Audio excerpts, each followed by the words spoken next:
It's actually my first time trying to come up and do some comedy, because I've been in a hip-hop group for the past, like, 2 years, and, you know, every once in a while some funny shit happens to you, and you just write it all down, and then you're like, oh shit, I have a whole bunch of comedic material. So, who here is from Union City? Damn, okay. Who here is not from Union City, or is from Union City and took the 97 to get here? Nobody? I guess I'm the only motherfucker here that's that goddamn broke. Okay, so I was noticing something while riding the bus down here, and y'all got some weird fucking street names, or just names for anything. I love Union City, by the way. I'm gonna put that out there. I've been going to Paddy's for a little while, and this place is a shit. But just bear with me real quick.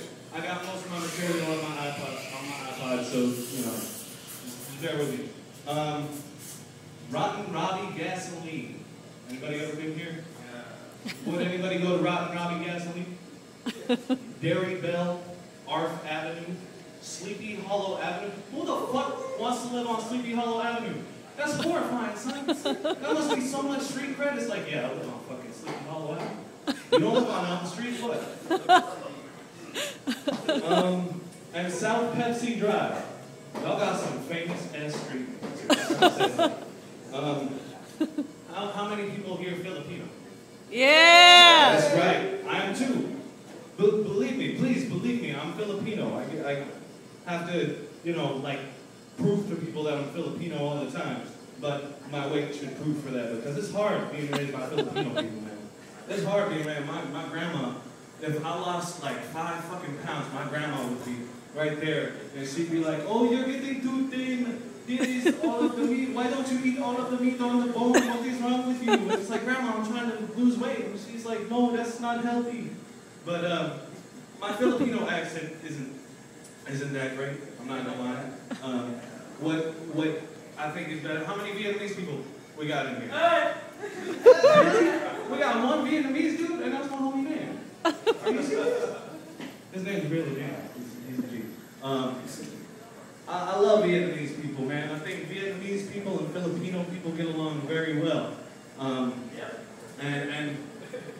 I don't know, I love the culture, you know, the kneeling down, the fucking pho. Who here eats pho? Yeah. Come on, if you're Filipino, if you're Vietnamese or not, you eating some fucking pho when you got a hangover.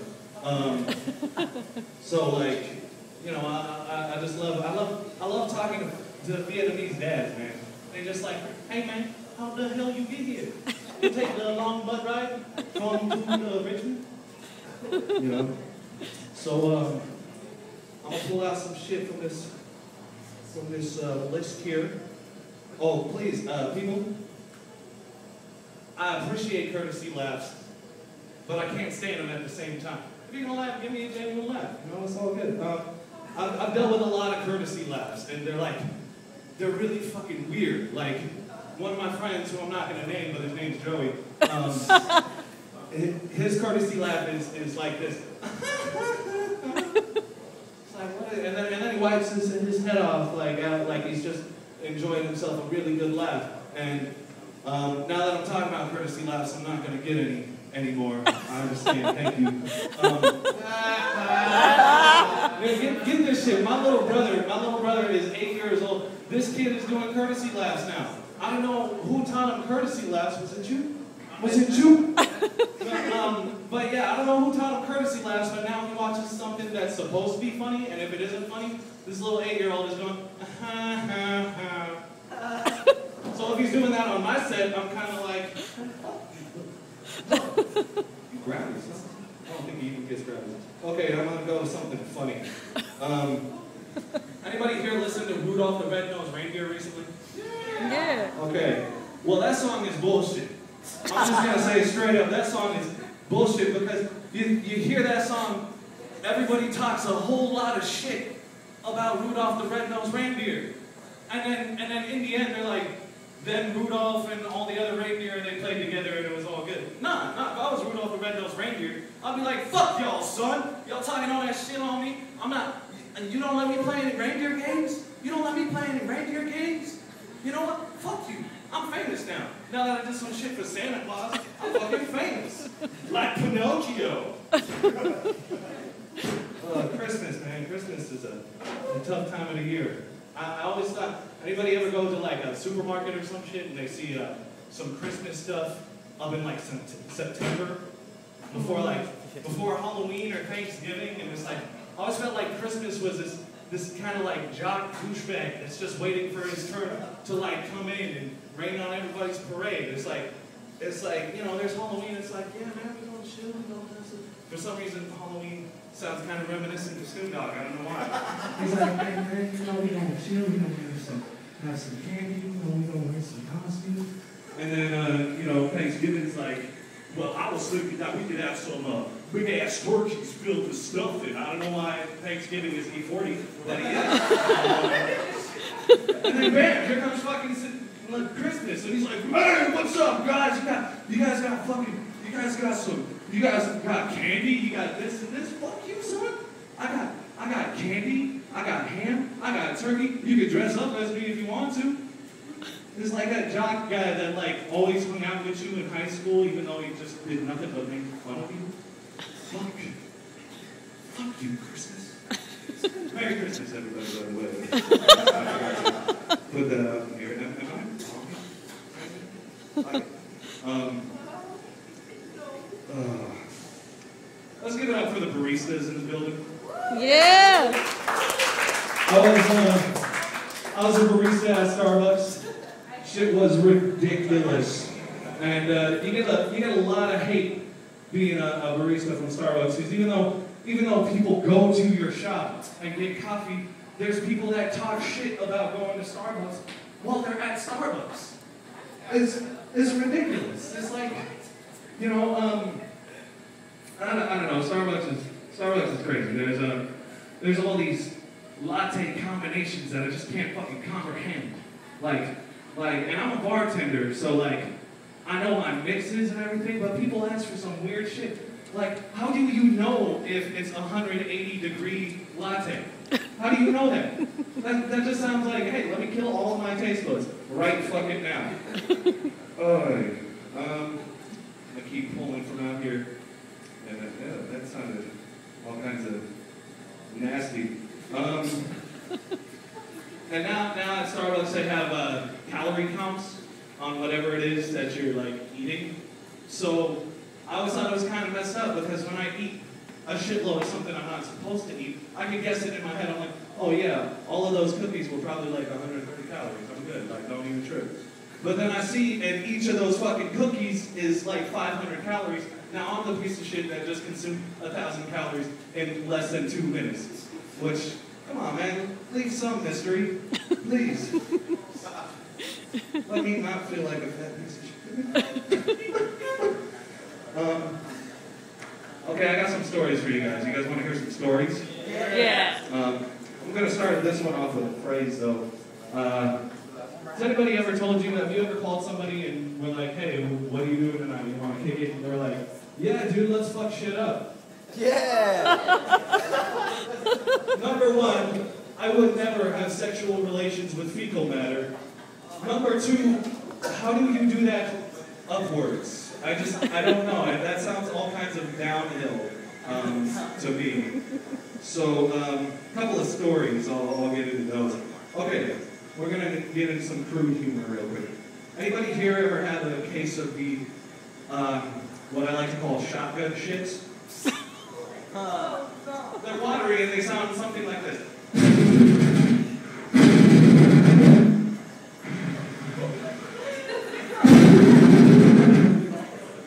It's more like machine gun shits. I don't know why I chose shotgun. Anyway, nice. Just go with it.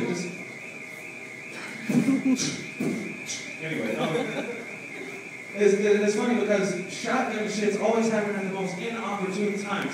You're having that like third date with the girl that you really like. She finally invites you to her fucking house, and she lives with all females, and the goddamn doors are hollow and like this fucking thick. So all anybody's hearing from outside is that's obvious. obviously a man. So, when that happens, I don't know if anybody, I'm gonna get real personal with y'all. Personal, it's a whole other level of personal. But I don't know if it happens with you guys where you are having a bowel movement and you end up urinating at the same time. Okay, well, a lot of people in here don't want to admit that that shit happens. So, that would be awesome if that happened every time I said shit. Anyway, so when that happens, I don't know how other guys do it, like, you know, because guys gotta shake their stuff. I don't know how girls do it, but guys, they gotta, you know, they gotta shake the whatever's left. And so for me, it usually ends up something like this. And then I lift up, and I'm kind of in this weird fucking position where I'm like, kind of like, almost fingering myself. It's disgusting, it's terrible. I don't know if other guys do it like this, and then they just whip it around, and then they're like, yeah! Took control of that situation, but that's how I do it, and I've always feared the moment when somebody breaks open that ridiculously thick door, and I'm just standing like this. This is exactly what it looks like. So, a little story involving shotgun shits and urination, because I know you guys are digging these topics. One time I was really drunk with a couple of my friends, and we were getting ridiculously stupid, and you know how that goes. And you always have that one friend that's kind of like, hey dude, I'm not really feeling it, but we should get more alcohol. And you're like, normally you're like, no, that's not a good idea, but when you hear him say it, you're like, that's a great fucking idea. Let's go. And you turn into Batman for some reason. Let's go get the alcohol. So we go, we pick up some more alcohol, and a toilet clogs. Unfortunately, somebody doesn't believe me that a toilet clogs and decides to flush it even further. Meanwhile, my friend, I'll call him Wellington, is running around the house screaming, I'm gonna set this place on fire! I'm gonna set this fucking place on fire! That's just how we get down, we're crazy. Anyway, so he runs in the bathroom, we don't know, we're like, oh god, did he just go into the bathroom with the clogged toilet? And he did. And that bathroom is right above his parents' bedroom, and the floor is apparently very thin. So let's just say some bad shit happened. Meanwhile, after all this, one of my other friends, I'll call him Shane, has somehow managed to piss in the kitchen. In the cupboard. Now, I can understand in a drunken state, you know, pissing in a sink or something. That looks kind of like a toilet if you're like really fucking blacked out. But this dude pissed in the cupboard, and it was just funny that situation where you're wiping down somebody's piss because you know what, I love my friends, okay? I will wipe down their piss. I love them that much. And you're wiping down and you just can't stop laughing. Meanwhile, there's somebody's parent going, what the fuck are you laughing at? This is not funny. And I'm like, yes, it is. Are you serious? But I guess it's not. Okay. Anyway, I thought that was ridiculous. I'm going to go on to some impressions here for fear of bombing completely. Anybody ever seen any Seth Rogen films? Yep. I've noticed that Seth Rogen films are always the same for like the past 2 years. Seth Rogen films always start off with an idea, and that's, you know what would be fucking awesome, man? Wouldn't it be awesome if we were like fucking superheroes? Like we could wear masks and we could make people think we're the fucking bad guy. Now check this out. Wouldn't it be awesome, man, if we were fucking porn stars? You're catching the thing. The latest one with Joseph Gordon-Levitt is now, wouldn't it be awesome if you had fucking cancer, man? You could get chicks. This is a real movie. 50-50. I haven't seen it, but everybody tells me that it's really garbage. Anybody here ever listen to DMX? Yeah. I was a huge fan of DMX. That's what got me rapping, actually. And you know, I really like you guys because I am sharing that embarrassing information with you. But DMX, a few years back, got arrested for possession of crack and beating dogs. And this is written that DMX barked at the scene of the crime. So when the cops came, it was, hey, Pookie, they're coming to get us! They're coming to get us! What?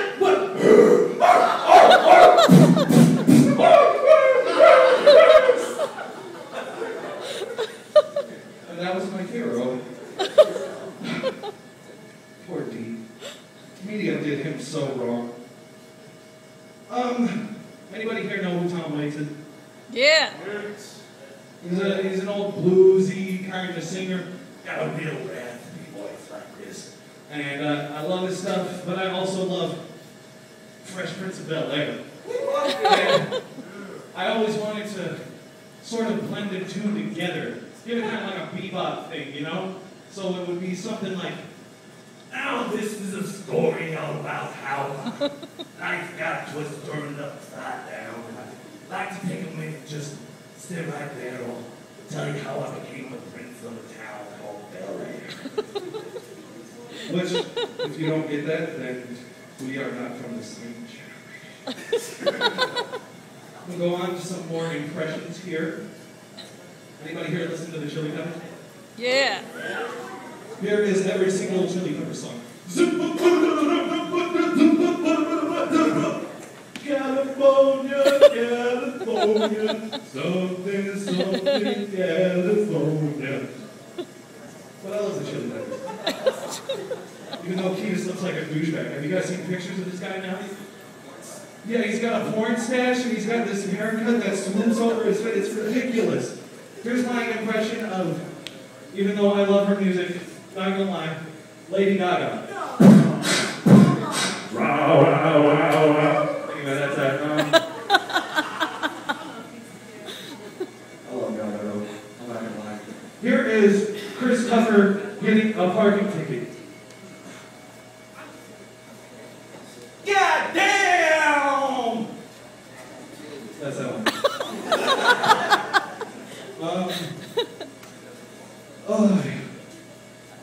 Let me see. Anybody ever hear of the band Creed?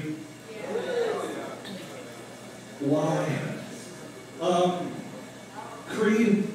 Creed actually had a VH1 Behind the Music recently, and in this Behind the Music, it shows Scott Stapp, and he's like, "Yeah, man, it got so bad, and this dude is hella ripped, has long locks of wonder," and he's like, "Yeah, man, got so bad at one point I had to do a shot of Jaeger before every show." I'm like, wait, that's a bad thing?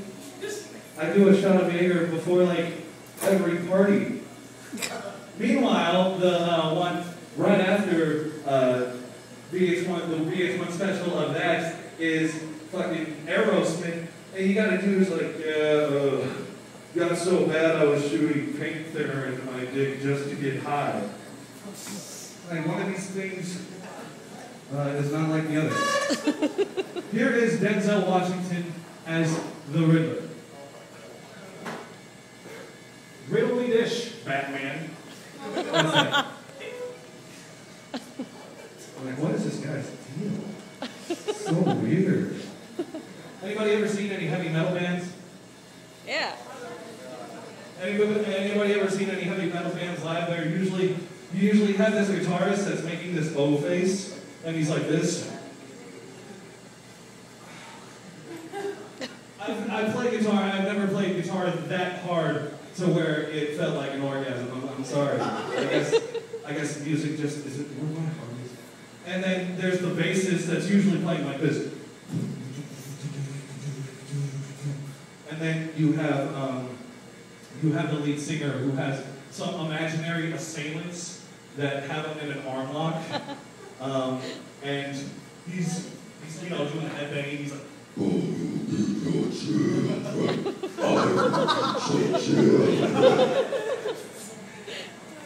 I love playing a little bit. Sometimes. Anybody ever been to Guitar Center? Yeah. Yeah, we got a whole, no, come on. We got a whole shitload of fucking musicians here. Anybody here ever been to Guitar Center? Yes. Okay, there we go. Now, Guitar Center is a funny thing because when you go there, you get the guys that didn't really quite make it as famous musicians, but they have this shitload of talent. And so, they have a shitload of talent, and so they try to show it off at every point they can, and it's usually something like this. It's like a little 5-year-old is like, I want to learn to play guitar, and then it's like, yeah, buddy, let me show you something.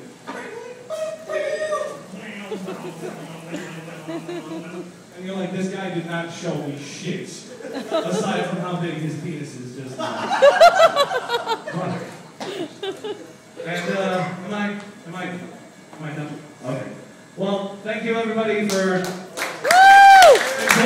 me in my first bit of stand-up. And I'm actually in a band. Here's some shameless whoring myself. I'm in a band called Coffee Shop Dropout, and we are playing a show at the Uptown on December 30th. So check it out if you can. All right, thank you everybody. Woo!